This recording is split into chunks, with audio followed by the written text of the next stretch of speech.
భరద్వాజ్ గారు, రాజమండ్రి రూరల్ సంబంధించి రాజమండ్రి టౌన్ ఈ మద్యం సిండికేట్ వ్యాపారులు, ఎక్సైజ్ శాఖ, తెలుగుదేశం పార్టీ నగర అధ్యక్షుడు మజ్జి రాంబాబు ఈ ఆడియో లీక్ సంబంధించి మాజీ ఎంపీ భరత్ దీని మీద ఆయన మీడియా కాన్ఫరెన్స్ పెట్టారు.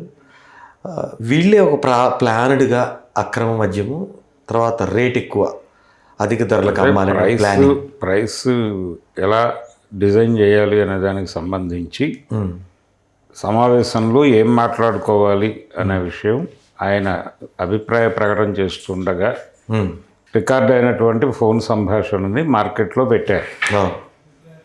పెట్టి మేమేదో లిక్కర్ స్కామ్ చేశాము అని మా మీద పడి నానా గొడవ చేసి యాగి చేసి కేసులు పెడుతున్నారు. కానీ నిజానికి వైఎస్ఆర్సీపీ టైంలో జరిగినటువంటి అమ్మకాలన్నీ కూడా ప్రభుత్వ దుకాణాల నుంచే నడిచినాయి. ప్రభుత్వ అవుట్లెట్లే లిక్కర్ బిజినెస్ చేశాయి. రెండోది, అక్కడ నగదు లావాదేవీలు జరగటం వలన అవినీతి జరిగిందని చెప్తున్నారు తప్ప అవినీతి జరగడానికి ఉన్నటువంటి స్కోప్ ఏమిటో ఎవరో ఎక్స్ప్లెయిన్ చేయట్లే. నగదుకి అమ్మినంత మాత్రాన అవినీతి జరగాలి అని చట్టమేం లేదు. అక్కడ ప్రధానంగా పట్టించుకోవాల్సిన అంశం ఏంటంటే డబ్బులు ఎంత కట్టాలో ప్రకటించారు, బోర్డుల మీద రాశారు, పేపర్లలో ప్రకటించారు. ఆ ప్రకటించిన ధర మేరకు వాళ్ళు పన్నులు కట్టుకోవాల్సి ఉంటుంది. ఇవన్నీ ట్రెజరీలో డిపాజిట్ చేయాల్సి ఉంటుంది. అవన్నీ జరగకపోతే ఆ రోజే కుంభకోణం బయటకు వచ్చేది. ఎందుకు రాలేదు అంటే వాళ్ళు ట్రెజరీలో పే చేశారు. ధరల్లో ఏదైనా ప్రకటించిన ధరకి అమ్మిన ధరకి వేరియేషన్ ఉంటే ఎక్కడైనా ఆ డబ్బులు వాళ్ళ జేబులోకి వెళ్ళాయనటానికి అవకాశం ఉంది.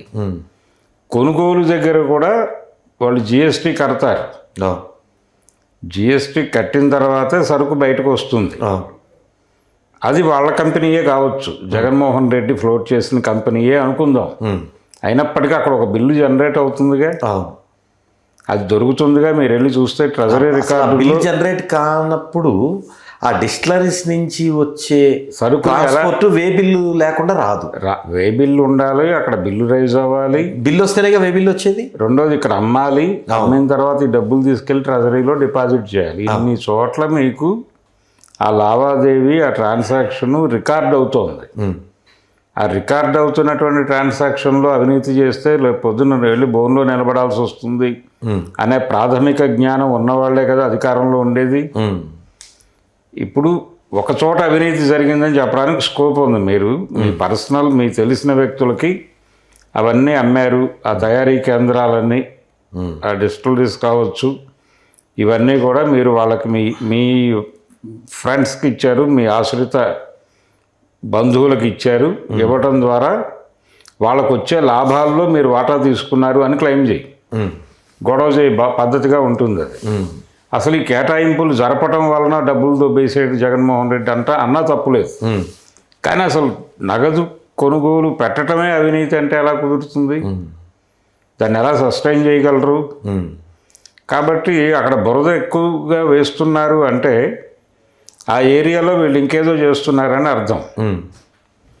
అలా జరుగుతూ ఉంది అనటానికి ఈ ఫోన్ టాకే కాదు, ఇంతకుముందు ఇంకో ఫోన్ లీక్ వచ్చింది రాజమండ్రి ప్రాంతంలోనే. గోదావరి జిల్లాల్లో నుంచే ఇది రెండో ఫోన్ టాక్. ఈ మజ్జి సోదరుడిది. వీరు కూడా కాంగ్రెస్ నుంచి అటు బట్వాడా అయిన వ్యక్తి. కాబట్టి ఇక్కడ అవినీతి జరగదు అని ఎక్కడ ఏ ప్రభుత్వం అయినా అవినీతి చేయటం తప్ప. అవినీతి అంటే ఇప్పుడు ఇక్కడ కూడా రేట్లు వ్యవహారంలో మనం ఏదైనా చేయటానికి అవకాశం ఉంటాయి అని ఎందుకు మాట్లాడుతున్నాడు ఆయన? ఎవరికో ప్రయోజనం కలుగుతుంది ఆ నిర్ణయం వలన. ఆ ప్రయోజనం పొందిన వారి దగ్గర నుంచి వీరేదో ఆశిస్తున్నారు. ఆ ఆశించినది ఈయనకి చేరాలంటే ఆ పని జరగాలి. దానికి సంబంధించి ఆయన ఆవేదన ఏదో వ్యక్తం చేసుకుంటున్నాడు. ఇది అవినీతితో లింక్ అయి ఉన్నటువంటి ఫోన్ టాకు అనేది వైసీపీ క్లెయిమ్ చేస్తుంది. భరత్ మాట్లాడింది కూడా అదే దాదాపుగా. కాబట్టి దీని మీద ఈ కేసులు ఎందుకు హైలైట్ చేస్తున్నారు అంటే వీళ్ళకే అవసరమే. అంటే మీరు చేస్తోంది ఏమిటి? మేము చేస్తున్నది స్కామ్ అంటున్నారు, మీరు చేస్తోంది ఏమిటి రోజువారీ? మేము ఇలాంటి పనులు చేయలే. టోటల్గా ఏ వ్యవహారమైనా ప్రభుత్వం నుంచి నేరుగా నడిపాం. మీరు ప్రైవేట్ వ్యక్తులకు ఇచ్చి డ్రామాలన్నీ ఆడుతున్నారు కాబట్టి ఎక్కువ స్కామ్ చేయడానికి స్కోప్ ఇప్పుడే ఉంది, అప్పుడు కంటే కూడా. కాబట్టి ఈ స్కామ్ చాలా బిగ్ స్కేల్లో పెడుతుంది కాబట్టి రేపు పొద్దున మేము అధికారంలోకి వస్తే మేము కూడా మీ మీద లిక్కర్ స్కామ్ అనే కేసు పెట్టి కొంతమందిని టార్గెట్ చేయగలమని చెప్పేసి కొన్ని పేర్లు జనంలో రిజిస్టర్ కావడం కోసం ఈ ఫోన్ టాకులు ఇలాంటివి పట్టుకొచ్చి వాళ్ళ పద్ధతిలో వాళ్ళు పరిరక్షించుకోవడం కోసం అవతల వాళ్ళని కొంచెం అదుపు చేయటం అనే ప్రోగ్రాంలో భాగంగా దీనికి ప్రాధాన్యత ఇచ్చి మాట్లాడుతున్నారు. ఈ ప్రాధాన్యత ఇచ్చి మాట్లాడటానికి ప్రధాన పునాది అంశం టీడీపీ వైసీపీ మీద పెట్టినటువంటి లిక్కర్ స్కామ్ కేసులే. అందుకని ఆ ఏరియాలో మీరు ప్రవర్తిస్తున్నది ఏమిటి, మీరు చేస్తున్న నిర్వాహకం ఏమిటి అనేది పబ్లిక్కి రెగ్యులర్గా తెలియాల్సిన అవసరం ఉంది. ఈ దేశంలో ఎవరు అధికారంలోకి వచ్చినా కార్పొరేట్ కంపెనీలని ఫెసిలిటేట్ చేయటమే ప్రభుత్వాల బాధ్యతగా మారింది. ఏదో ఒక కంపెనీని సంతృప్తి పరచాలి. ఆ సంతృప్తి పరచడం కోసమే ప్రభుత్వాలని, ప్రజల్ని సంతృప్తి పరచడం కాదు. ఫ్యాక్టరీలని, పరిశ్రమలని, కార్పొరేట్లని సంతృప్తి పరచటం అనేది ఒకే ఒక బాధ్యతతో ప్రభుత్వాలు పనిచేయాల్సినటువంటి అవసరం ఉంది. ఇప్పుడు మార్కెట్ ఎకానమీలో మనం ఉన్నాం కాబట్టి అదే చేస్తున్నారు వాళ్ళు, ఆ పనే చేస్తున్నారు. ఇప్పుడు ప్రైస్ పెంచితే ఎవడికి లాభం? తాగేవాడికి లాభం కాదు, పోసేవాడికి లాభం. కాబట్టి దానికి సంబంధించిన ట్రాన్సాక్షన్ పార్టీ నుంచి కొంతమంది మొయ్యాల్సిన అవసరం ఉంది. ఆ మోత కార్యక్రమంలో ఇప్పుడు ఈ విద్యార్థి కూడా ఉన్నాడు. కాబట్టి ఆయన అది దొరికింది వాళ్ళకి. ఇప్పుడు వాళ్ళు ఏమంటారు, ఇది voice generated voice, AI generated voice, మేము కాదు, మాకు ఏ సంబంధం లేదు, మీరు కావాలంటే కోర్టులో పెట్టుకోండి, కోర్టు నుంచి వెరిఫై చేయించండి, ల్యాబ్కి పంపించండి. ఆడియో ల్యాబ్స్ వచ్చినాయి ఇప్పుడు. ఆడియో ల్యాబ్స్కి పంపించి ఇది వాస్తవం అని ప్రూవ్ చేసిన తర్వాత మేము మాట్లాడతాం అంటారు. అది తెలియదు. ఇప్పుడు అది తేలుతుందా తేలదా అనే విషయం పక్కకెళ్ళిపోతుంది, కానీ వీళ్ళకి తెలుసు ఆ విషయం.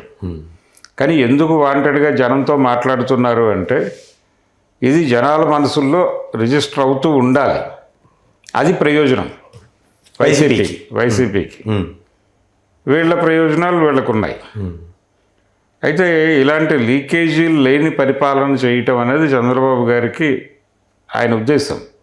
అయినప్పటికీ బయటకు వస్తున్నాయి. ఒక బిగ్ స్కేల్లో ఇలాంటి వాటి మీద ఎలా దాడి చేయాలి అనే ప్రోగ్రామ్ ఒకటి ఇప్పుడు ఆయన డిజైన్ చేసుకుంటాడు చంద్రబాబు గారు. ఇది రెండో లీకేజ్ ఇది లిక్కర్కి సంబంధించి. కాబట్టి లీకేజీలు జరుగుతాయి. లీకేజీలు జరగకుండా ఉండటం అనేది అయ్యే పని కాదు. ఏ ఫోన్కి ఏ రకమైనటువంటి భద్రత లేదు, ఏ ఫోన్ టాక్కి. అవును, దేశంలో ఉన్నటువంటి ప్రతి ఫోను ట్రాక్ అయిపోయి ఉంది. మీరు ఫోన్ ఆఫ్లో పెట్టేసి మీరు ఎవరితో సంభాషించకుండా టేబుల్ మీద ఫోన్ పెట్టినా టార్గెట్ చేస్తే మీరేం ఎవరితోనో మీరు ఫోన్ టేబుల్ మీద పెట్టి ఇంకెవరితోనో మాట్లాడుతున్నా మీ మాటలు వినడానికి అవకాశం కలదు. టెక్నాలజీ ఆ లెవెల్కి వెళ్ళిపోయింది. మీరు ఎవరితోనైనా రహస్యం మాట్లాడుకోవాలంటే మీ ఫోన్ తీసుకెళ్ళి 2 గదులు అవతల పెట్టి అప్పుడు వచ్చి మాట్లాడుకోవాలి. మాట్లాడుకోదలుచుకున్న ఇద్దరు వ్యక్తుల ఫోన్లు స్పాట్లో ఉంటే కుదరదు. అవి దూరంగా పెట్టి మీరు మాట్లాడుకోవాల్సిన పరిస్థితి ఉంది ఇప్పుడు. అది ఇంకా మన నరాల్లోకి ఎక్కట్లేదు ఇప్పటికీ. ఇప్పుడు సెక్రటేరియట్లో క్యాంటీన్లో కూర్చుని డీల్స్ మాట్లాడుతూ ఉంటారు చాలామంది. ఇవన్నీ రికార్డ్ అవుతూ ఉంటాయి. అవును, ఎక్కడ రికార్డ్ అవుతాయి? రకరకాల చోట్ల రికార్డ్ అవుతాయి. ప్రతి వ్యక్తి ట్రాసబుల్. ఈ జ్ఞానంతో ఏదైనా సరే పాత పద్ధతిలో చీటీలు పంపించుకోవటమో లేకపోతే పర్సనల్గా వెళ్ళి కలిసి ఏదో ఒక గదిలో ఫోనులు లేకుండా మాట్లాడుకోవటమో తప్ప వీటిని అవాయిడ్ చేసి ఏ పని చేసినా మీరు ఫోన్లో ఏం మాట్లాడినా కంప్యూటర్లో ఏం కొట్టి మెసేజ్ పంపించినా ప్రపంచం దృష్టిలో ఉంటుంది అనే జ్ఞానం ఉండాలి. అది లేకపోతే కష్టం. అది లేకపోవడం వలన ఇప్పుడు ఈ ఆడియో లీకు కూటమికి ఎంతవరకు మైనస్ అవుతుంది? మైనస్గా దాన్ని తెలుగుదేశం చూస్తుందని నేను అనుకోవడం లేదు. వాళ్ళు తమ మీద జరుగుతున్న దాడికి అడ్డం పెట్టుకోవడానికి దీన్ని తయారు చేశారు అనే చూస్తుంది తెలుగుదేశం నాయకత్వం. ఉమ్, కాబట్టి ఇప్పుడు ఏదో చర్య తీసేసుకుంటారు అతని మీద. చర్య తీసుకుని అతని మీద ఏదో అతను పర్సనల్గా బలి చేయడానికి కూడా సిద్ధపడతారండి. పర్సనల్గా బలి చేసి తప్పుకుంటారు సీన్లో నుంచి. కాబట్టి ఆ వ్యక్తి వరకే జరిగింది అన్నట్టుగా. అంతే. దీనివలన ఇప్పుడు టార్గెట్ చేయవలసింది చంద్రబాబుని. ఇది చేయటం వల్ల ఏంటి, ఆ ప్లేస్లో వాడికి ఒక అవకాశం. ఇప్పుడు ఇతన్ని తొలగిస్తే ఇంకెవడో వస్తాడు, వాడి వలన ప్రయోజనం ఉంటుంది పార్టీకి. ఇది ఒక రకంగా భరత్ చేస్తున్నటువంటి హడావిడి పర్సనల్గా మజ్జి అనేటువంటి వ్యక్తిని ఇబ్బంది పెడుతుంది తప్ప చంద్రబాబుకి ఉంది. అతను తీసేస్తాడు, ఇంకొక వెంకయ్య వస్తాడు అక్కడ.